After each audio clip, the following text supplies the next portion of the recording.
Domande che potrebbero essere poste per lavorare al guest services, come superare un colloquio per lavorare alla reception su una nave da crociera.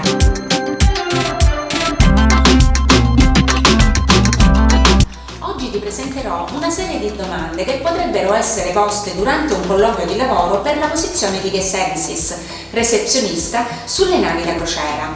Insieme alle domande cercherò di aiutarti con le risposte. Prima di tutto, ricordati di leggere bene la descrizione del lavoro che ti sarà inviata dal reclutatore. Intanto ti rivelo brevemente di cosa si occupa un guest service officer a bordo delle navi da crociera. Un guest service officer si occupa di gestire i problemi dei passeggeri, registrare i dettagli rilevanti nel database di acquisizione a bordo delle navi e garantire una risoluzione tempestiva a qualsiasi problema il passeggero dovesse presentare durante il suo soggiorno sulla nave. Un guest service officer deve essere in grado di gestire il contante e occuparsi del conto degli ospiti, come ad esempio accettare pagamenti in contanti, incassare assegni o anche cambiare valuta estera. Detto questo, ci sono delle domande che vengono sempre poste in un colloquio di lavoro per essere assunti su una nave da crociera. Queste stesse domande potrebbero essere poste anche quando ci si presenta per una posizione diversa, poiché contengono delle parole chiavi che il reclutatore vuole sentirsi dire. Le parole chiavi sono parole o breve frasi che si riferiscono ai requisiti per un lavoro specifico. Queste parole spesso le trovi nella descrizione del lavoro ed è per questo che ti ho raccomandato all'inizio del video di leggertela bene. I responsabili delle assunzioni utilizzano parole chiave per ordinare i curriculum in modo che possano concentrarsi sui candidati con le competenze e le esperienze che stanno cercando.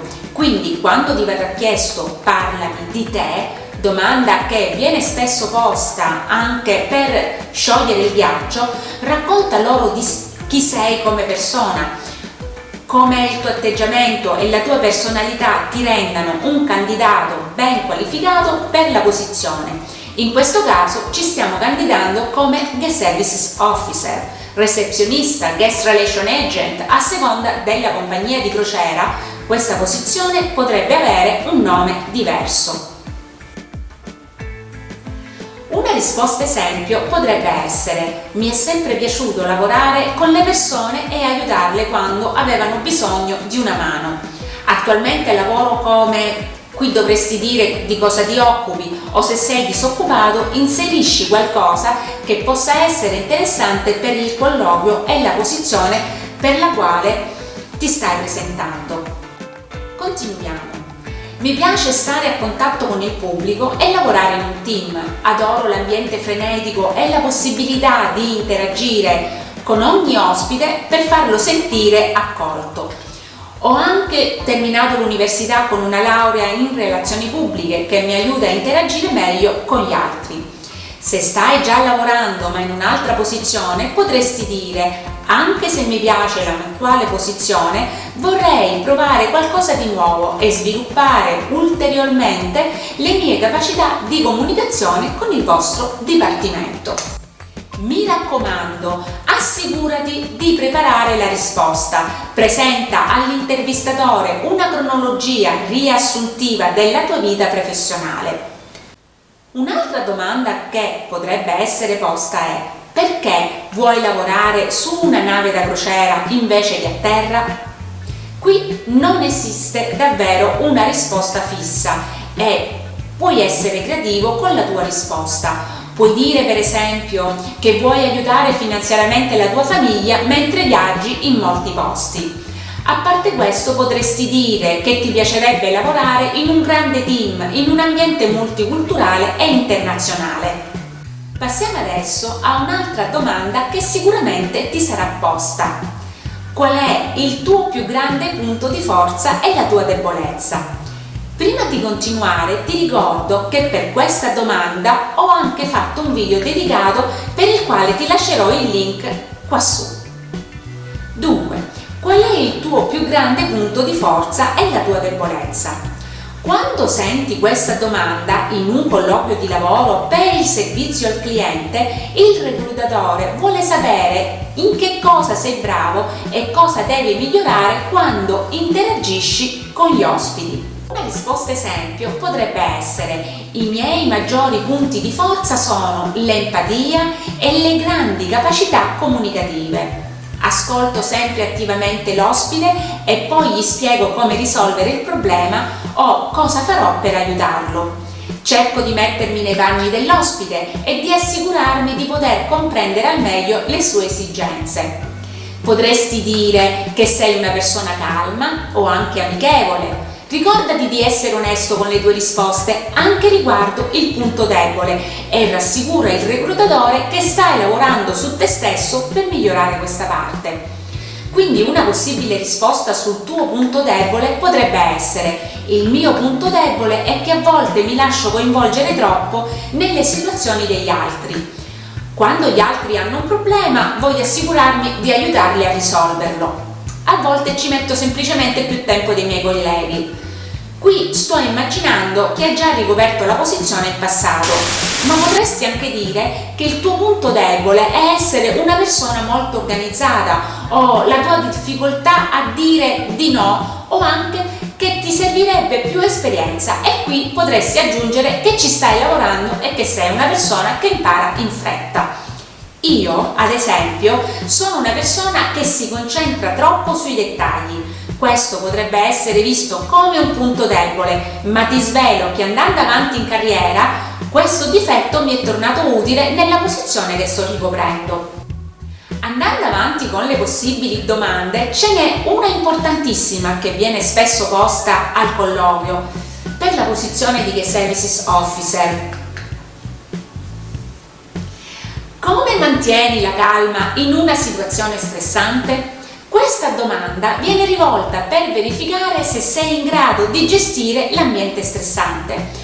Come Guest Services Officer dovrai parlare ogni giorno con decine di persone. Gli ospiti spesso hanno solo delle domande, chiedono indicazioni, hanno bisogno di pagare il conto, ma a volte può capitare di avere a che fare con persone frustrate perché le cose non stanno andando bene secondo le loro aspettative e hanno avuto una brutta esperienza e si rivolgono a te come se tu fossi l'artefice dei loro problemi. Nella tua risposta puoi anche fare degli esempi e raccontare di quella volta in cui ti è capitata quella situazione in cui eccetera eccetera eccetera. In generale, ricordati che per questa domanda è importante rispondere che cercheresti di rimanere calmo, che ascolteresti con attenzione l'ospite mantenendo una postura aperta e rassicurando l'ospite che farai del tuo meglio per aiutarlo con il suo problema, elencando anche gli step che hai intenzione di seguire e prendendo nota di quello che l'ospite arrabbiato ti sta dicendo. Lascia che ti racconti che un'altra situazione stressante che ti si potrebbe presentare è quella di non sapere la risposta a una domanda di un ospite. Questa è la prossima domanda che ti potrebbe essere posta. Cosa fai quando non conosci la risposta alla domanda di un passeggero? Qui il reclutatore vuole sapere se sai gestire la situazione in cui vieni colto di sorpresa. E non preoccuparti, non sapere la risposta a una domanda di un passeggero è normale. Io personalmente faccio tutto il possibile affinché questa situazione non si verifichi, ma quando mi viene posta una domanda di cui non conosco la risposta, provo a ricercarla esplorando tutte le risorse disponibili. Se riesco a trovare la risposta, bene, ma nei rari casi in cui non riesco a trovare una soluzione alla richiesta di un passeggero, consulto i miei colleghi o il mio supervisore. Qui dovresti dire al tuo intervistatore che una volta che hai capito che non puoi farcela da solo, chiederesti aiuto al tuo collega più anziano. Prossima domanda: cosa ti ha spinto a candidarti per questa posizione? Qui sii positivo ed entusiasta della posizione e dell'adesione al team e ricordati di tenere in mente le parole chiave della descrizione del lavoro. Potresti dire che vuoi continuare il tuo percorso sviluppando ulteriormente le tue competenze e pensi che questa sia una grande opportunità per poterlo fare e crescere con la compagnia. Quali diresti che siano le tue 3 qualità principali? Gentilezza, compassione, pazienza, determinazione, flessibilità, voglia di imparare, eccetera, eccetera. Fai un elenco di 3-4 dei tuoi maggiori punti di forza e descrivi come si collegano al tuo ruolo. Potresti dire che puoi imparare rapidamente. Qui la determinazione per iniziare a fornire ottimi risultati e che ti adatterai velocemente al nuovo team. Che ti piace lavorare con tante persone, che sei sicuro che fornirai un servizio eccezionale agli ospiti della compagnia. Ti ho regalato 7 possibili domande accompagnandole a degli esempi. Adesso vorrei che facessi un esercizio che potrebbe aiutarti nel tuo colloquio. Descriviti in 3 parole. Nei commenti qua sotto. In base al tuo commento ti aiuterò con altre possibili domande legate alla tua personalità. Io ti ringrazio di aver guardato il video fino alla fine e noi ci vediamo alla prossima. Ciao ciao!